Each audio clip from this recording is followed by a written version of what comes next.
राम राम जी सभी भाई बहनों को। मैं हूं बाबा रामदास और आप देख रहे हैं बाबा की खरी खोटी। आज मेरे लिए बड़ा सौभाग्य का विषय है कि मेरे चैनल पे वरिष्ठ पत्रकार, टिप्पणीकार ओमकार चौधरी सर पधारे हैं। आपका एक बहुत ही शानदार, बहुत बहुत अत्यधिक लोकप्रिय आपका यूट्यूब चैनल है, ओमकार चौधरी नेटवर्क।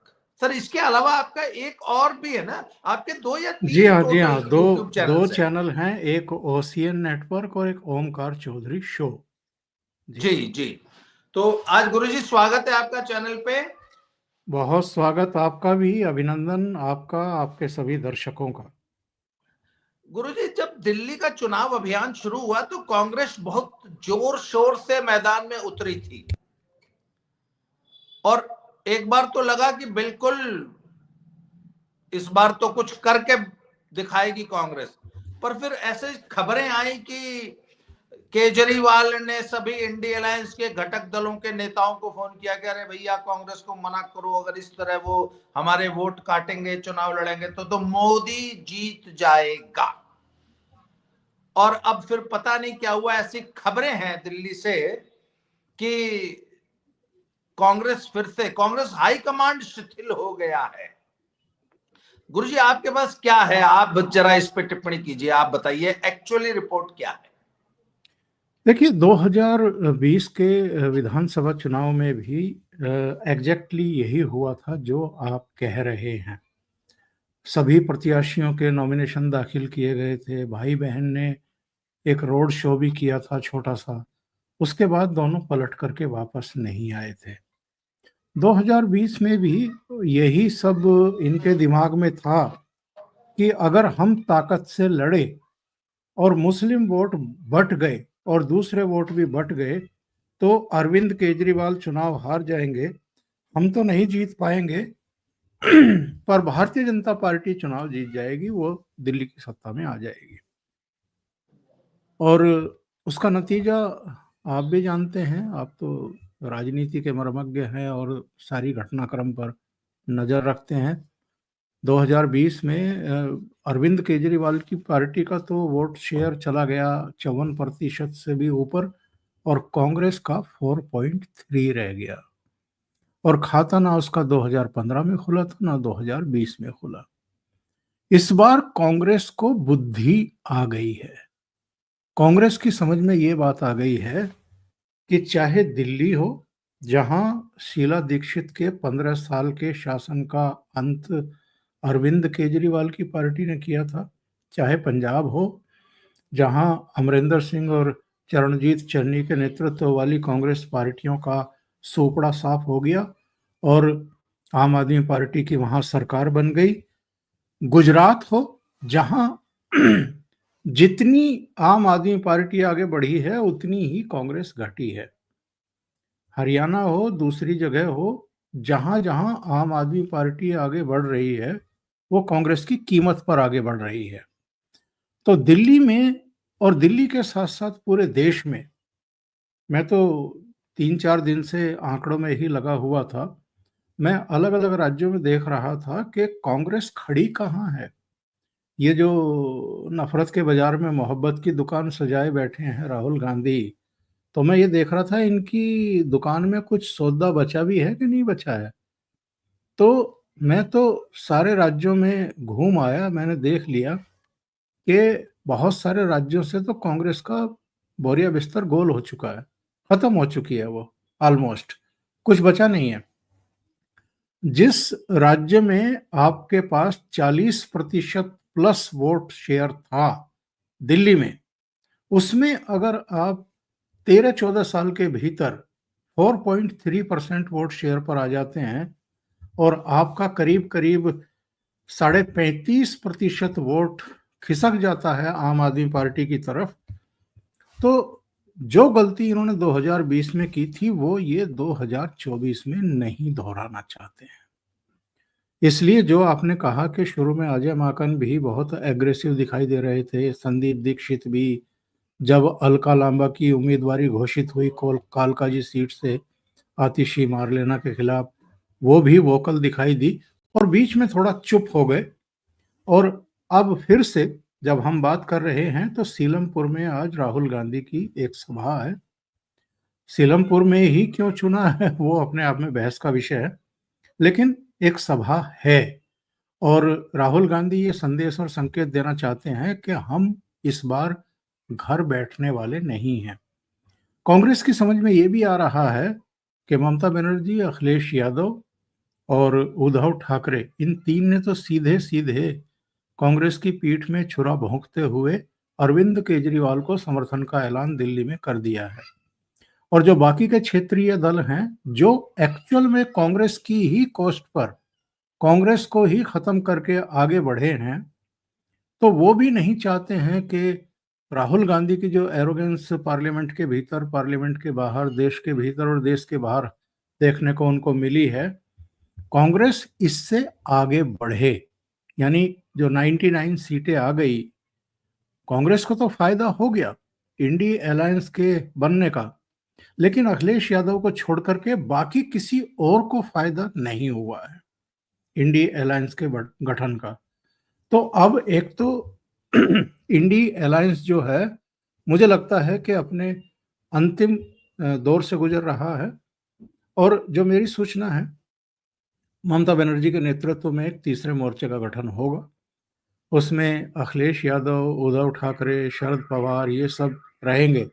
शरद पवार की अपनी राजनीतिक मजबूरियां महाराष्ट्र में हो सकती हैं, लेकिन बाकी दलों की उतनी नहीं है। तो एक थर्ड फ्रंट की जो है संभावना मुझे लग रही है कि अब नहीं, 6 महीने भीतर, 6 महीने के बाद या उसके बाद जो है इसका गठन होगा। हो सकता है कि अगले लोकसभा चुनाव से 1-2 साल पहले हो जाए, लेकिन वो होगा। लेकिन कांग्रेस की लीडरशिप अब किसी को भी स्वीकार है नहीं, और कांग्रेस नेतृत्व ने ये जान लिया है कि हम अगर अपने पैरों पर खड़े नहीं हुए, अपने घर को फूंक करके अगर हम पड़ोसी के घर में उजाला करते रहे, तो ये खेल ज्यादा दिन तक चलेगा नहीं, हम खुद ही भस्म हो जाएंगे। हमारी सारी प्रॉपर्टी जो भी थोड़ा बहुत बचा हुआ है वो भी खत्म हो जाएगी। इसलिए मेरे पास जो सूचना है वो ये है कि इस बार दिल्ली में ये लोग जो भी इनकी बची खुची ताकत है उसी के हिसाब से चुनाव लड़ने जा रहे हैं। और अरविंद केजरीवाल के खेमे में जो एक हड़कंप, एक असुरक्षा का भाव दिखाई दे रहा है, हड़बड़ाहट दिखाई दे रही है, उसकी बड़ी वजह ये भी है। अरविंद केजरीवाल बहुत अच्छे तरीके से जानते हैं कि भारतीय जनता पार्टी ने तो जितनी घेराबंदी, मोर्चेबंदी, पेशबंदी करनी थी वो कर चुकी है ऑलरेडी। और जिस तरीके से बीजेपी का आईटी सेल जो है उसको पूरी तरीके से एक्सपोज कर रहा है। अभी सीईसी की बैठक में प्रधानमंत्री नरेंद्र मोदी ने भी कहा है कि दिल्ली की जनता का भरोसा भारतीय जनता पार्टी में बढ़ रहा है इस बार। लेकिन अभी इनके झूठों को और बेनकाब करना है और ज्यादा एक्सपोज करना है, तो बीजेपी पूरी ताकत लगा रही है। कांग्रेस ने भी अगर ताकत लगाई तो अरविंद केजरीवाल का सोपड़ा साफ होने में देर नहीं लगेगी। मैं सोपड़ा साफ का शब्द का प्रयोग कर रहा हूं बाबा जी, जानबूझ करके कर रहा हूं, सोच समझ करके कर रहा हूं। अरविंद केजरीवाल ऑलरेडी दिल्ली का चुनाव हारे बैठे हैं। वो हार को जीत में बदलने के लिए ही रोज रोज नए बखेड़े खड़े कर रहे हैं, नए नए मुद्दे लेकर के आ रहे हैं। उनकी और उनके संगी साथियों की बौखलाहट साफ साफ दिखाई दे रही है। अच्छा सर, ये भी बीच में खबर आई थी कि अरविंद केजरीवाल 2 सीटों से चुनाव लड़ सकते हैं और वो अपनी नई दिल्ली वाली सीट से बहुत ज्यादा असुरक्षित महसूस कर रहे हैं और उनके हारने की प्रबल संभावना है, इसलिए वो दूसरी सीट भी खोज रहे हैं। तो अभी तक तो उन्होंने दूसरी सीट से लड़ने का ऐलान तो किया नहीं है, या जिस दिन वो दूसरी सीट से लड़ने का ऐलान करेंगे उसी दिन आम आदमी पार्टी चुनाव हार चुकी होगी, उसी दिन हार गई होगी। अरविंद केजरीवाल भी जानते हैं कि वो हार रहे हैं जी। ऑलरेडी 4 जो इनके पूर्व एमएलए हैं उनकी सीटें बदल चुकी हैं, इंक्लूडिंग मनीष सिसोदिया। अगर अरविंद केजरीवाल ने भी अपनी सीट बदली या दूसरी सीट से लड़ने का फैसला कर लिया तो आम आदमी पार्टी उसी दिन चुनाव हार जाएगी।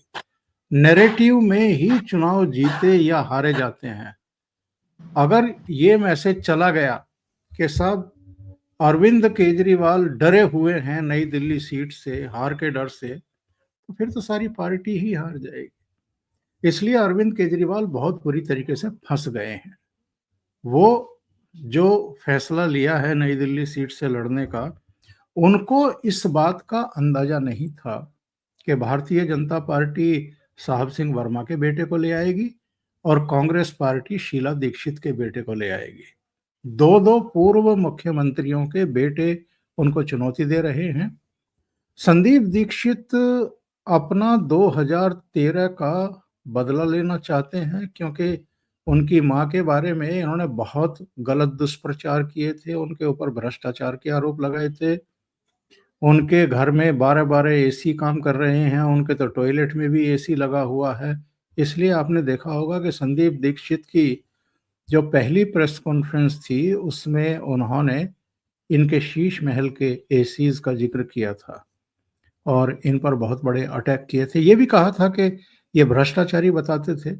आज तक तो कोई कार्रवाई इन्होंने की नहीं, आज तक तो कोई मामला दर्ज कराया नहीं, आज तक तो ये कोई दस्तावेज या कोई सबूत उनकी माताजी के बारे में, शीला दीक्षित के बारे में सामने पेश कर नहीं पाए। तो जो बात प्रधानमंत्री ने कही है कि इनके झूठों का खुलासा किया जाए, इनको बेनकाब किया जाए, एक्सपोज करो इनको, तो वही संदीप दीक्षित ने किया। और अजय माकन ने तो इनको एक तरीके से देशद्रोही और फर्जीवाल जैसे शब्दों से नवाजा है। तो जिस पर ये तिलमिला गए थे और इन्होंने कहा था कि साहब इनके खिलाफ 24 घंटे में कार्रवाई करिए, इनको यहाँ से हटाइए, तो ये तो प्रवेश वर्मा को भी हटाना चाहते हैं, वो तो संदीप दीक्षित को भी हटवाना चाहते हैं, अजय माकन को भी हटवाना चाहते हैं। यानी जिन जिन से उनको डर लग रहा है, उनको हटवाना चाहते हैं अपने सामने से। अब आप देखिए ना, इसमें कालकाजी में क्या हुआ है। रमेश विधुड़ी अपनी फायरी स्पीचेस के लिए और प्रहारों के लिए जाने जाते हैं, उनकी वो पहचान है, उनकी यूएसपी है। उन्होंने एक बात कही है, उसको किस तरीके से इन्होंने पोस्टरबाजी और तमाम दूसरी चीजें, और मेरे पास पक्की सूचना है, सीईसी की बैठक में ये फैसला हो गया, रमेश विधुड़ी को ही मुख्यमंत्री का चेहरा बनाएगी। और फिर एक पूरा प्रचार जो है, गालीबाज बनाम अरविंद केजरीवाल, इस तरह के इन्होंने जो है वो नैरेटिव गढ़ने की कोशिश की। क्यों किया गया ये? क्योंकि आतिशी मार्लेना को पता है उधर अलका लांबा आ गई है, जो जितने भी काटेगी महिला वोट काटेगी। दूसरी बात यह है कि रमेश विधुड़ी बहुत तगड़े और बहुत ही कद्दावर बीजेपी के कैंडिडेट हैं, और वो हमले करना जानते हैं, वो नैरेटिव सेट करना जानते हैं। वो स्वाति मालीवाल ऑलरेडी लगी हुई है, उनका कालकाजी क्षेत्र की बदहाली पर वीडियो आ चुका, बल्कि 2 वीडियो आ चुके। रमेश विधुड़ी जैसे आदमी को इनके खिलाफ मैदान में उतारना, वो डरी हुई है, इसलिए पूरी पार्टी लग गई है रमेश विधुड़ी के पीछे, और उनकी एक स्याह छवि सामने पेश करने के लिए कि बीजेपी डर जाएगी और हड़बड़ी में उनको रिप्लेस कर देगी, उनकी जगह कोई दूसरा ले आएगी। आपने देखा होगा मीडिया में भी ये 2 दिन 2.5 दिन तक खबर चलवाई गई कि रमेश विधुड़ी बदलेगी भाजपा, रमेश विधुड़ी को बदलेगी। उन्होंने तो नहीं बदला, ना वो बदलने जा रहे हैं, क्योंकि ये इनकी कमजोर नस है। बीजेपी अच्छी तरीके से जानती है कि ये कैसे इस तरह की हरकतें करते हैं, कि दुष्प्रचार शुरू करवाते हैं और फिर नैरेटिव सेट करके और लोगों को बदलवाने की कोशिश करते हैं, जिनसे इनको डर लगता है। तो आतिशी भी बहुत बुरी तरह फंसी हुई है बाबा जी, और अरविंद केजरीवाल भी। पहाड़ के नीचे ऊंट आ गया है इस बार। सर, ये जो फ्रीबीज की जो राजनीति केजरीवाल ने दिल्ली में शुरू की थी, और दिल्ली में केजरीवाल जो है उसके प्रचार का एक मुख्य मुद्दा एक ये है कि यदि आपने केजरीवाल को हरवा दिया तो आपकी ये मुफ्त बिजली, मुफ्त पानी, महिलाओं की जो मुफ्त सैर है डीटीसी की बसों में, ये बंद हो जाएगी। और ये मुद्दा कुछ हद तक बहुत बड़े एक वोटर वर्ग को, स्पेशली महिलाओं को प्रभावित भी करता है। तो ये जो फ्रीबीज की राजनीति, अच्छा सर, सेम फ्रीबी की राजनीति वो यहाँ पंजाब में कर रहा है।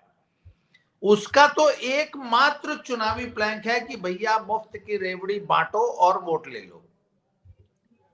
तो आपको ये दिल्ली में इस बार क्या ये फ्रीबी का मुद्दा चलेगा? क्योंकि जनता को एक बार जो चीज मुफ्त मिलने लगती है वो उसको अपना हक समझने लगती है, फिर हर 5 साल में उसको कुछ नई फ्रीबी चाहिए होती है। आपको क्या लगता है ये मुफ्त की रेवड़ी के बल पे क्या केजरीवाल चुनाव लड़ पाएगा इस बार?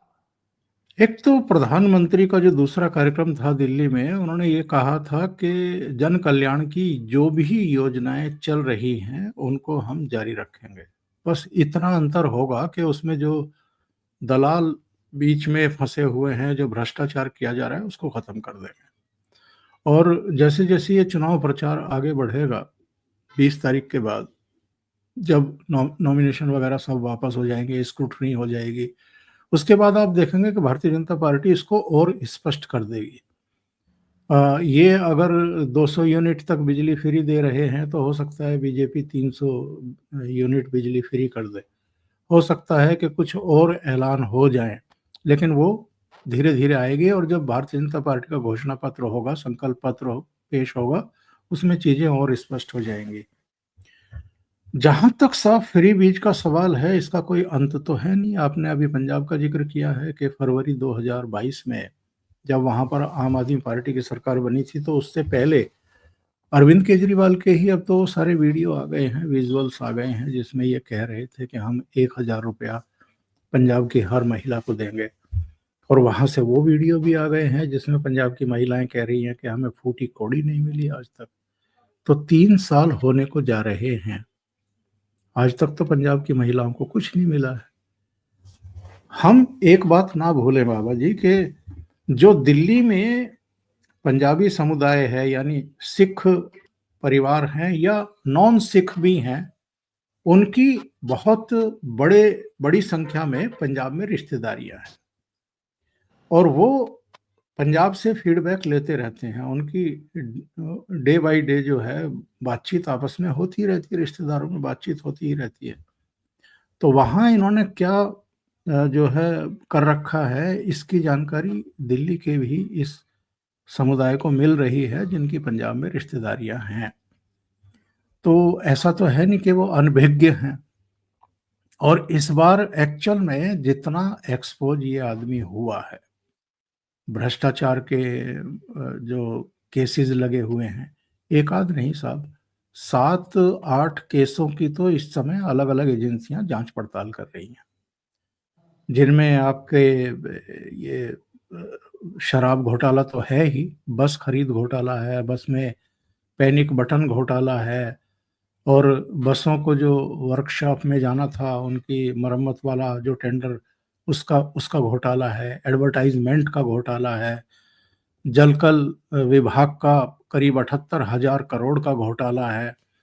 बहुत सारे घोटाले हैं। तो लोगों को लग रहा है कि यार ये लंदन और पेरिस बनाने की बात कर रहा था और हमें हर तरह की सुविधाएं देने की बात कर रहा था, बच्चों के सिर की कसम खा रहा था, सिक्योरिटी नहीं लूंगा, बड़े घर में नहीं रहूंगा। इसने 54 करोड़ में जो है शीश महल खड़ा कर दिया। उसकी भी सीएजी रिपोर्ट आ गई, शराब घोटाले की भी सीएजी रिपोर्ट आ गई। शराब घोटाले में तो सरकारी खजाने को ही करीब 2026 करोड़ रुपए का नुकसान हुआ है। 2000 करोड़ का नुकसान हुआ है खजाने को। तो ये सारी चीजें अब निकल करके सामने आ गई हैं। दूसरी बात ये है कि क्या ये बात किसी से छिपी हुई है कि गर्मी आती है तो पेयजल का संकट खड़ा हो जाता है, जो टैंकर माफिया हैं उनकी पोबारे हो जाती है, लोग अपने कनस्तर, अपने पीपे, अपनी दूसरी चीजें लेकर के टैंकर के पीछे दौड़ते हुए दिखाई देते रहते हैं। जरा सी ठंड आती है तो पॉल्यूशन जो है वो इतना ज़्यादा हाई चला जाता है दिल्ली में कि सुप्रीम कोर्ट को हर साल इंटरवीन करना पड़ता है। हर साल वो फटकार लगाती हुई दिखाई देती है, केंद्र सरकार से, राज्यों से, इनसे सबको नोटिस इशू करके जवाब मांगती हुई दिखाई देती है। जरा सी बारिश होती है तो पूरी दिल्ली में झीलें बन जाती हैं, उनमें यहाँ तक के बसें समा जाती हैं, वो खड़ी हो जाती हैं, बंद हो जाती हैं। तो दिल्ली का क्या हाल करके छोड़ा हुआ है। आप दिल्ली की सड़कों की हालत देखो, टूटी फूटी पड़ी रहती हैं। तो इन्होंने दिल्ली का बेड़ा गर्क किया है। दिल्ली की ठीक है, एक बड़ी आबादी ऐसी है जो फ्री बीज में कुछ ज़्यादा ही भरोसा करती है और इनके पीछे दौड़ती है। तो जो आप कह रहे थे कि साहब महिलाओं को ये लुभाने की कोशिश कर रहे हैं, बड़ी आबादी है, महिलाएं आसानी से किसी की बातों में आ भी जाती हैं। इन्होंने एक और जो है वो दांव खेला था कि साहब रजिस्ट्रेशन करवा लीजिए, फॉर्म भर दीजिए, 2100 रुपया जो है, पहले मुझे मुख्यमंत्री बनवा दो, फिर 2100 रुपया हर महीने में आप लोगों को दूंगा, और 1000 का तो हम ऑलरेडी कैबिनेट से पास करवा चुके हैं। 1000 का कैबिनेट से तुम पास करवा चुके हो, लेकिन किसी को एक फूटी कौड़ी मिली है क्या? किसी के खाते में एक भी पैसा आया है क्या? ना वो 1000 आया, ना ये 2100 आएगा। दूसरी बात ये है कि ये जो फ्री बीज का और ये लोभ लालच दिए गए हैं, 2100 महिलाओं को दे देंगे। महिलाओं की आबादी दिल्ली में पूरी में करीब 67 लाख है। 67 लाख महिलाएं हैं। उनमें से हम पात्र महिलाएं अगर 40 लाख 45 लाख भी मान लें, और बाकी की सरकारी नौकर होंगी, आंगनबाड़ी कार्यकर्ता होंगी या दूसरे इलीट वर्ग से होंगी, वो मान लिया पात्र नहीं भी हों, तो 45 लाख महिलाओं को 2100 आप हर महीने देंगे, कितनी बड़ी रकम बैठती है, कहाँ से आएगी? फिर कह रहे हैं कि हम ग्रंथियों को भी देंगे, हम पुजारियों को भी देंगे। तो भैया पिछले 10 साल 11 साल से आप ही की सरकार है, ना महिलाओं की सुध आपको आई कि हम 2100 या 1000 देंगे, ना पुजारी याद आए, ना ग्रंथी याद आए। इसीलिए मैं कह रहा हूं, ये जो वैष्णो देवी के दर्शन करने पहुंच रहे हैं पत्नी के साथ, तिरुपति बालाजी के मंदिर जा रहे हैं, या अयोध्या में भगवान राम को मत्था टेकने पहुंच रहे हैं, या यहाँ पुजारी ग्रंथी सारे याद आ रहे हैं, ये क्यों आ रहे हैं इनको? क्योंकि इनको नानी याद आ गई है इस चुनाव में, और इनको लग रहा है कि जितने हाथ पैर मार सकते हैं, जितने प्रयास कर सकते हैं, जितना रायता फैला सकते हैं, सारा करके देख लो, अगर जान बच जाए। लेकिन इस बार ये ऐसे राजनीतिक भंवर में फंसे हैं, वहां से निकलना इनके लिए बहुत मुश्किल है, बेहद चुनौतीपूर्ण है।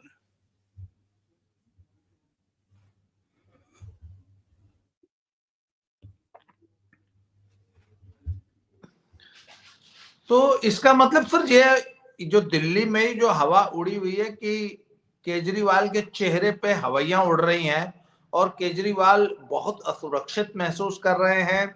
अच्छा, एक मुद्दा और है सर कि इनकी पार्टी में भी आपस में फूट की खबरें चल रही हैं। मनीष सिसोदिया, संजय सिंह, आतिशी मार लेना, वो राघव चड्ढा, ये सारी की सारी टीम तो इनकी बिखर चुकी है। और ऐसी भी खबरें आई हैं कि संजय सिंह और मनीष सिसोदिया मिलके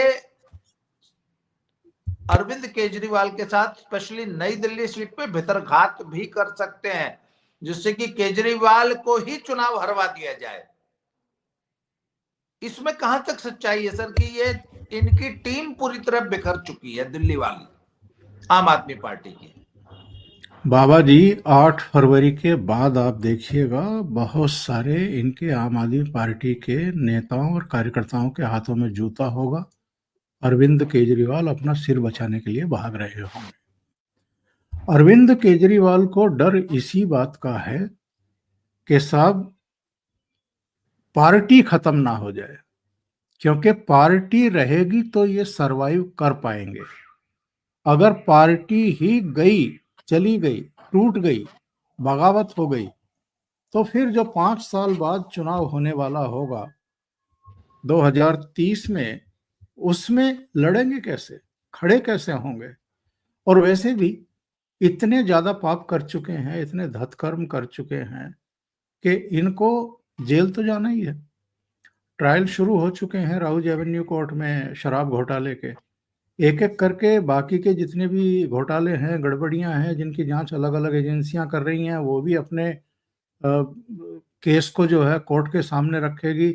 इनसे कोर्ट से कहेगी कि साहब हमें गिरफ्तारी के लिए इजाज़त दीजिए, या खुद इनको गिरफ्तार करेगी जब जब उनको लगेगा कि अब हमारे पास पुख्ता जानकारी हर केस में आ गई है।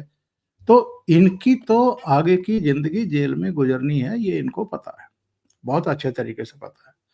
और जितने संगी साथियों के फाइलों पे सिग्नेचर है, क्योंकि as chief minister Arvind Kejriwal ने तो किसी फाइल पर चिड़िया बैठाई नहीं है, सिग्नेचर किए नहीं है, बहुत शाना था ये। इसने कोई डिपार्टमेंट अपने पास रखा भी नहीं है। जितने पाप कराए हैं, जितने घोटाले भ्रष्टाचार कराए हैं, दूसरों की चिड़िया बैठा करके करवाए हैं, तो खुद तो जाएंगे ही जेल में, दूसरों को भी लेकर के जाएंगे। तो इनकी लड़ाई इस समय मात्र इतनी है, ये तो इनको भी पता है कि सत्ता जा रही है और कुर्सी जा रही है, वो तो सुनिश्चित हो गया है। इनका मात्र प्रयास ये है कि किसी भी तरीके से आम आदमी पार्टी की 15-20 सीटें तो कम से कम आ जाएं, ताकि पार्टी बनी रहे, इनकी उपस्थिति सदन में भी बनी रहे, और ये न्यूसेंस वैल्यू जो इनकी दिखाई देती है कैमरों पर, वो भी चलती रहे। सत्ता से बाहर होंगे तो आप ये बिल्कुल तय मान लीजिए कि मीडिया इनको घास डालना बंद करेगा, क्योंकि सत्ता में हैं तो कई तरह के लालच मीडिया को दिए जाते हैं।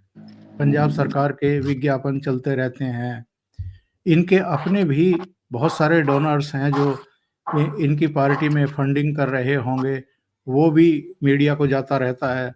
तो मीडिया इनका जो भी हगा मूता जो भी है वो सब लाइव करती रहती है और दिखाती रहती है। लेकिन सत्ता से बाहर होने के बाद पार्टी के भीतर भी टूट फूट होगी, बगावत होगी, पंजाब की यूनिट इनके साथ बनी रहेगी, इस बात की कोई गारंटी नहीं है।